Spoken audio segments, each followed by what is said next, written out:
Hello and welcome to episode 1 of the Muddy Studs Rugby Podcast, your brand new podcast bringing you some exclusive content from inside the world of rugby union. Now on the show we're going to be speaking to some fantastic characters in rugby union. We've got some great players lined up. They're going to be coming onto the show speaking to us about their journey in rugby, their thoughts and their ideas for the future of rugby union, and giving us an insight into life as a professional rugby player. Now, I'm very excited to introduce our guest for episode 1, coming in all the way from New York City, having played 3 years in the English Championship with the Cornish Pirates and before that Yorkshire Carnegie. Our guest today was born in New Zealand. He's represented the New Zealand All Blacks Sevens team as well as the Blues in the Super Rugby campaign. It's an absolute honour to introduce Antonio Kiri Kiri. Antonio, thanks for coming on today. It's great to see you and it's great to have you on.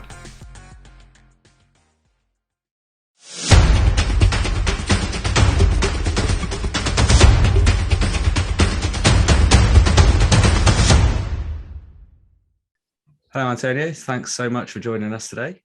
No problems, mate. It's a pleasure to be here. Obviously, just made the move over to America. How was the move, and how you settled in? Yeah, it's good. It's a big city. It sort of feels surreal that I'm here, living here. So it's quite exciting and good timing as well. It's warm weather outside. A little bit warmer than Cornwall this time of the year as well. It is at the moment. Yeah, it's nice. How was the move? Stressful or was it relatively easy? Was it? Hey, to be honest, it was quite stressful. Just I had my whole life set up in Cornwall. I lived there for 3 years, so I had so much stuff that I had to kind of get rid of or find a safe place to put for the meantime. And then I came over to the US with one suitcase and a backpack. So I had to try and prioritize everything that I own and see what I could bring or what I needed to bring over here. Of course, yeah. And obviously you made the move over to England as well, kind of stranger to moving abroad. So, did it feel easier moving away than moving in, or? Well, it was easier. I mean, I've done it a few times now. I lived in Barcelona when I was about 18 as well. So I packed up and I moved to Barcelona for a couple of years. I've done it to England and now the US. So I'm used to it. But yeah, it never gets easier. I guess you just get more used to it. Yeah, and you're feeling, you're all settled in over there, and you kind of got your bearings, and you're all sorted in terms of, living and kind of getting your bearings. So the club that I've joined is really good. They've organised accommodation for me, and I know 4 or 5 guys in the team, and then know of another half a dozen. So it's been easy to transition into the life here, and good people around me, and the club's looking after me. So all that I have to do now is focus on playing rugby. Of course, yeah, and obviously, again, no stranger to the game of rugby as well, having played it, across the world. Recently, kind of mastering the craft down in Cornwall in England. Moving over to America, did you kind of feel that you achieved what you wanted to in Cornwall? Is that the reason for the moving? What was your kind of thoughts behind that? Yeah, well, I basically I moved to the UK with ambitions of progressing to the top level of rugby and playing in the Premiership, I guess. I didn't quite get there, but I achieved a lot along the way. I learned a whole different brand of rugby through the Cornish Pirates, and prior to that I was with Yorkshire Carnegie. So I basically relearned rugby, a different style to what we play back home.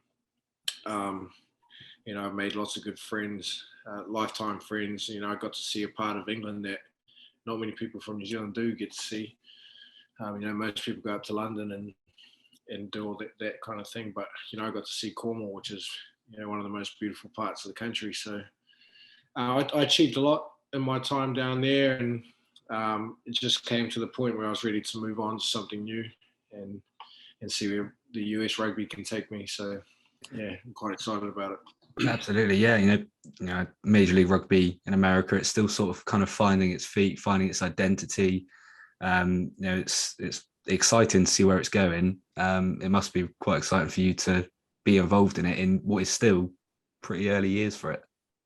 Yeah, exactly. I mean, the potential for growth in the US is massive. Like you said, rugby and the MLR is in its early days yet. So um, I got the opportunity to come here, and I saw it as a chance to get my foot in the door early and kind of set some roots here and see where it can take me career wise, and if things don't work out, at least I get to spend some time in North America, especially New York City, which is a place that I never imagined I'd be living. I grew up in a small town with 2,000 people, so to be living in a place like New York is pretty surreal. But yeah, I'm just taking it as it comes and trying to make the most of the opportunity that I have. And how are you finding the transition on the field as well? Obviously, like you said, having played in New Zealand, played in Barcelona, playing in England as well.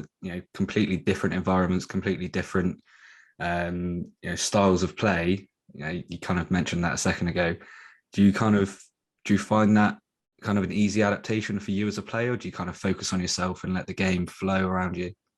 Yeah, it's basically I I kind of have to get a feel for the game and see how I fit in with my skill set and my ability. The good thing is that the MLR is, there's a high number of players over here from New Zealand and Australia, and they play the style of footy or the style of rugby that I grew up with and I've become accustomed to for most of my career. So for me, it was kind of like regressing back to before I came to the UK. And I'd be lying if I said I wasn't nervous, because I got so used to playing in the UK and that style of rugby. I thought that maybe I'd lost my touch, or those instincts that I initially had. But I played my first game yesterday.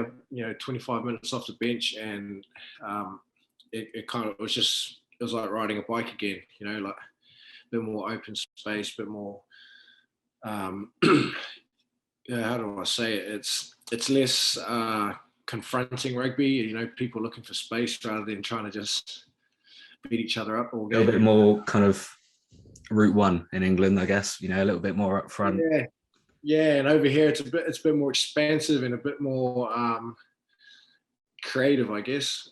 And that's the style of rugby that I grew up playing back home. So it wasn't too hard for me to slot back into it. Slightly longer away day traveling though. Sorry? Slightly longer when you're traveling to away games. Not quite the short trips you'd have in New Zealand or even England, Yeah, living in Cornwall, that you thought they were long journeys. yeah, exactly. Well, I mean, we flew to Toronto on Saturday afternoon, so it was an hour flight. Even though we're traveling further distance, I mean, it's still a lot shorter than the old bus trips from Cornwall to Doncaster. Yeah, A little bit more comfortable as well, I imagine. Yeah, it's just an hour on a plane and an hour on the airport either side, so it's not too bad.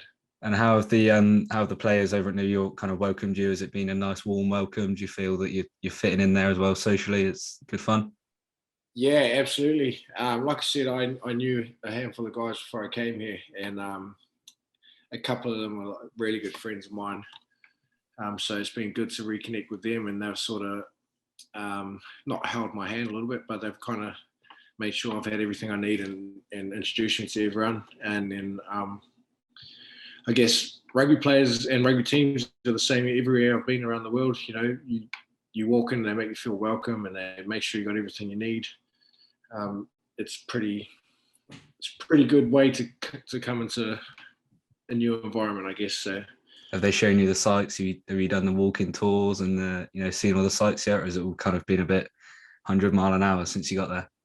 Yeah. So I've been adjusting to the time zones, and so I try and get out in the afternoons to just to avoid going to sleep early, pretty much. So I've had a couple of trips into the city and had a look around all the sites and, the Statue of Liberty and Wall Street and Times Square and all that kind of stuff. And it's like I said before, I was walking around the city and I was just looking around at everything, and it was just completely surreal that I was living here.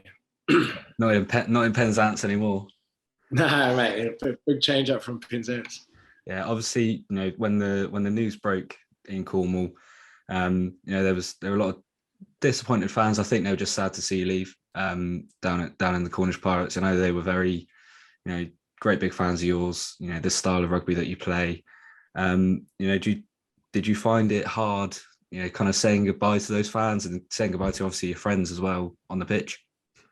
Yeah, I mean, like I said before, I was ready to leave, but when it came time to actually pack my stuff and get on the train, it was actually quite an emotional time, saying goodbye to people and my teammates and the coaches and the staff all around me, but also the fans that turned up every week. And I felt the love. I was getting messages from a lot of people saying they appreciated what I did down there, and